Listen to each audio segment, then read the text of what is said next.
that's one thing that AI, at least for a long time, is not going to be able to reproduce, is human interaction.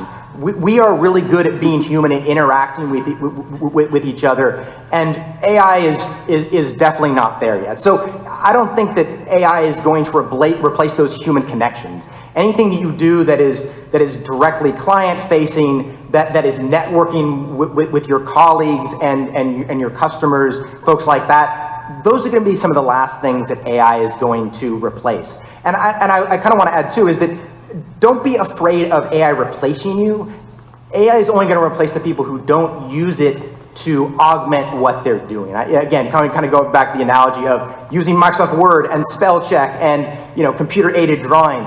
AI is not something to be afraid of. It's going to be a colleague for a long time. It probably will replace us at some point, but don't worry about that. Worry about it being a colleague and learn how to work with it effectively.